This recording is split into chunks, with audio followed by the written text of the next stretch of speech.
Olá, somos discentes da Universidade de Pernambuco, a UPE, pelo Núcleo de Estudo e Educação à Distância. Estamos cursando licenciatura em Pedagogia. Nosso grupo é composto por Franciele da Silva Justino, Graziele Ciriaco Cavalcante e Ali Cristina dos Santos. E hoje vamos apresentar um podcast falando sobre o desenvolvimento da personalidade durante a adolescência. Olá, pessoal! Hoje vamos falar de um tema muito importante, que é o desenvolvimento da personalidade durante a adolescência. A adolescência é um período de grandes transformações físicas, cognitivas, emocionais e sociais, e todas elas influenciam diretamente na formação da personalidade e do autoconceito.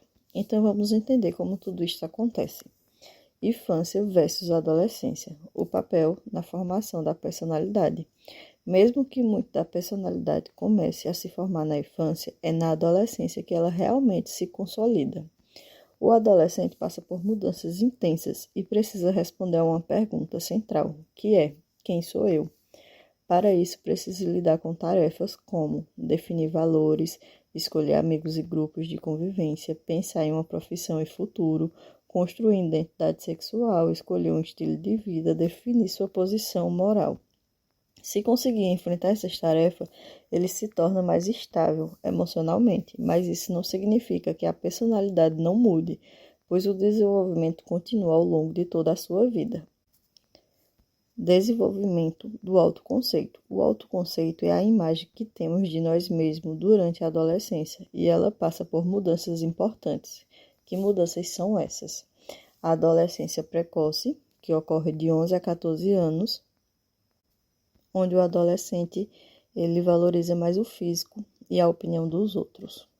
A imagem corporal é uma das suas maiores preocupações. A adolescência média, ela ocorre de 15 a 17 anos e começa a perceber que nessa fase tem vários eus e muitas vezes se sente confusos por ter comportamentos diferentes.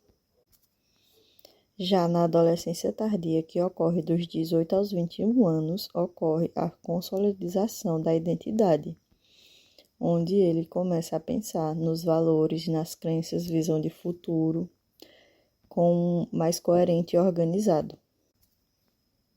Com o amadurecimento, o adolescente percebe que pode ter características contraditórias e pode se sentir confuso ao reconhecer esses vários eus.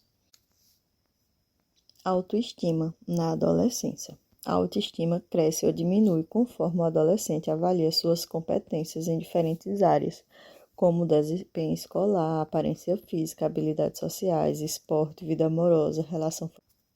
Nem sempre o adolescente se avalia bem em todas as áreas, por isso é comum ver autoestimas parciais aumentando e diminuindo. Há uma diferença entre meninas e meninos. Os meninos tendem a ter mais autoestima, uma autoestima mais elevada. Já as meninas podem experimentar algumas quedas de autoestima pela pressão estética e mudanças corporais. Vários fatores podem reduzir ou elevar essa autoestima, como mudanças corporais rápidas que acontecem por causa da puberdade, sair do ensino fundamental e ir para o ensino médio, novos grupos sociais, situações de preconceito e discriminações, comparações sociais. Os adolescentes que sentem mais diferentes, seja por corpo, etnia, condições de saúde ou desempenho escolar, podem sofrer mais quedas de autoestima.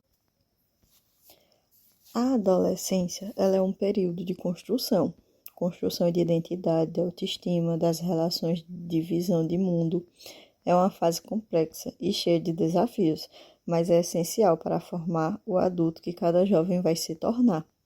Com o apoio da família, aceitação social e oportunidade de expressão e autonomia, essa formação acontece de maneira saudável e equilibrada. A adolescência é um período fundamental para a formação da identidade. Segundo Erikson, essa fase envolve uma crise normal e necessária, na qual o jovem precisa explorar quem é, quais valores tem e qual papel quer assumir na sociedade. Esse processo deve levar a um sentimento de coerência, integridade e estabilidade pessoal. James Márcia aprofundou essa teoria e propôs quatro status de identidade, baseando em 2 critérios: se o adolescente passou ou não por uma crise de exploração, se já assumiu ou não compromissos firmes. Os 4 status são: identidade difusa. O jovem não explorou opções e também não assumiu compromissos.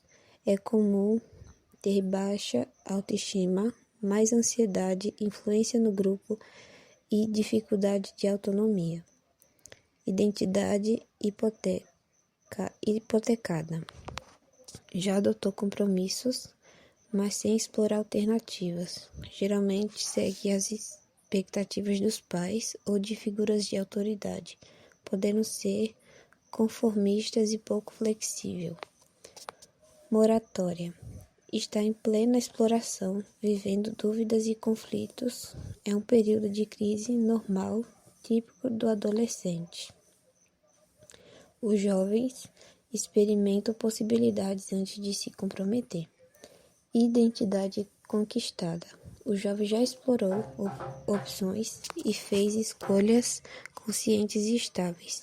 Mostra maior maturidade, autonomia e clareza sobre seus valores e objetivos. É importante lembrar que esses status não são permanentes. O adolescente pode mudar ao longo do tempo, dependendo das experiências, do apoio familiar e da oportunidade de exploração. Relações familiares são muito rígidas ou muito permissivas, podem dificultar a conquista da identidade, enquanto ambientes que oferecem apoio e liberdade tendem a facilitar o processo. O texto discute como os processos de socialização desde a infância levam meninos e meninas a adotar comportamentos alinhados aos papéis de gêneros definidos socialmente. Na adolescência, essa pressão aumenta, reforçando os estereótipos, embora exista um breve período de maior flexibilidade durante a transição para o ensino médio. Estudo utilizando Bensex Hall e Venotori mostra que os indivíduos andrógenos que combinam traços masculinos e femininos tendem a apresentar maior adaptabilidade e melhor ajustamento psicológico. Quanto ao desenvolvimento moral, o texto retoma a teoria de Kohlberg, destacando a passagem do nível pré-convencional para o nível convencional, no qual os adolescentes seguem normas sociais para obter aprovações. Apenas alguns alcançam o nível pós-convencional. A evolução moral é favorecida pelo desenvolvimento cognitivo e pelas discussões sociais próprias da adolescência. A teoria recebe críticas especialmente de Carol Gilligan, que apronta um viés masculino e propõe uma perspectiva baseada no cuidado.